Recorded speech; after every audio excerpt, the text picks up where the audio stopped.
O presidente nacional do PSD, Gilberto Kassab, falou sobre a capacidade de articulação do governo no Congresso para a aprovação de pautas importantes para a economia do país. Vamos ouvir.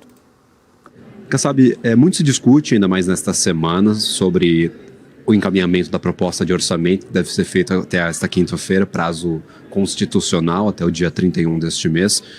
E também se discute também o poder de governança, ou seja, a governabilidade deste governo que está posto no Congresso Nacional para passar as pautas econômicas. Como o senhor vem avaliando essa relação entre governo e também Congresso para passar as pautas importantes para zerar o déficit no ano que vem, ou talvez não?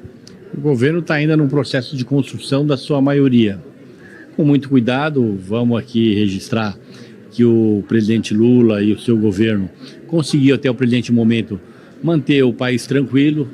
Vamos lembrar, um ano atrás existia muita instabilidade no país, hoje não existe. O que existe é questionamento em relação à aprovação ou não de medidas que têm o seu encaminhamento no campo público.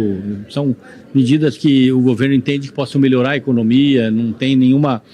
E ninguém tem essa preocupação de que tenhamos uma crise, caso seja aprovado ou não determinada medida. O que existe é uma preocupação do governo de, caso não sejam aprovadas essas medidas, a economia não tenha a estabilidade que todos nós queremos. Isso se as medidas estiverem certas. E caso sejam aprovadas, existe o questionamento de alguns no sentido de entender que elas possam não atender aquilo que o Brasil precisa para termos a estabilidade, o crescimento, a geração de empregos que todos querem.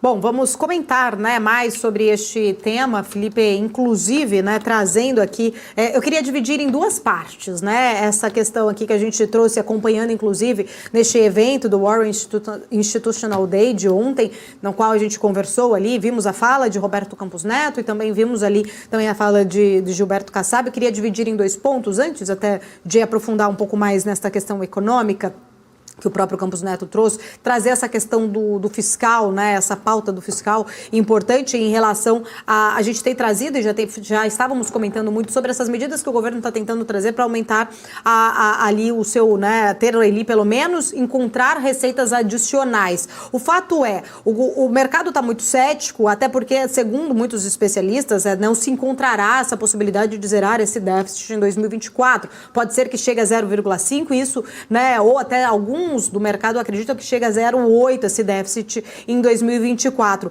O governo tem até quinta para enviar o orçamento ao Congresso, ele tem buscado todas essas receitas extraordinárias.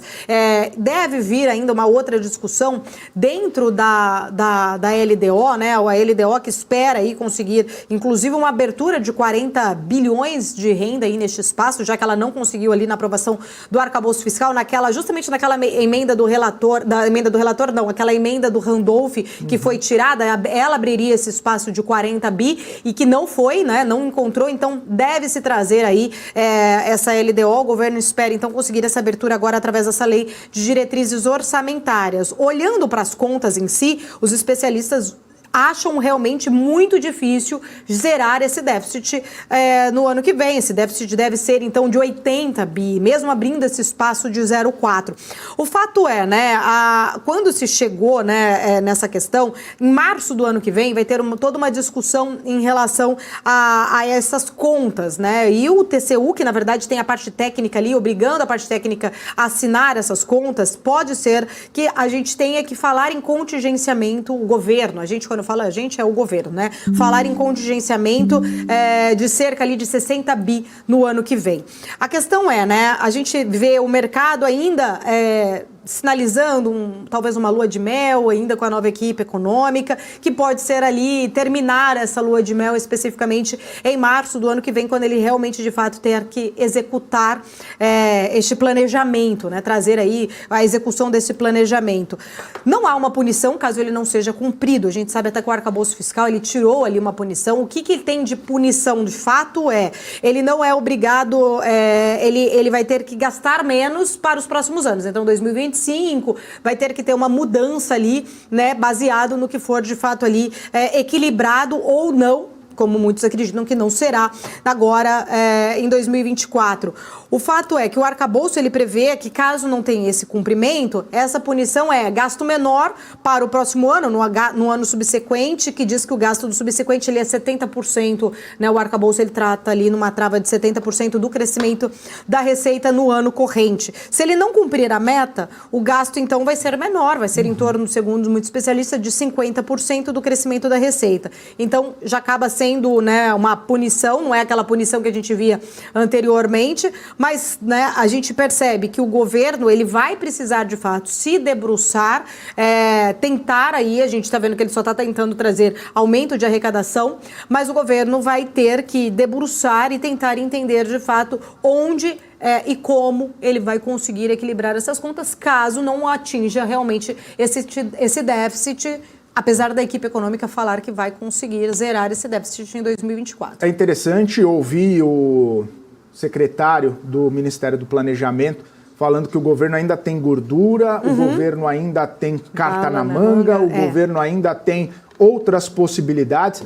É interessante aguardar e saber exatamente quais são essas cartas, qual é essa gordura, onde que o governo vai encontrar esses 115, 120 bilhões de reais para conseguir equilibrar as contas no ano que vem. Claro que a gente faz um exercício aqui com todas as propostas já colocadas na mesa pelo governo e aparentemente essas propostas, Paula, são a maior parte dos recursos de arrecadação. A gente fala de 45 bilhões em vários anos, é verdade, mas desses fundos, a gente falou da aprovação da lei do CARF, que é um dinheiro, um recurso não recorrente, porque ele viria apenas agora e posteriormente talvez não tivesse a mesma magnitude, o mesmo volume de recursos, até porque as empresas não fariam um recurso tão grande assim ao CARF para conseguir dirimir questões tributárias, né, divergências tributárias.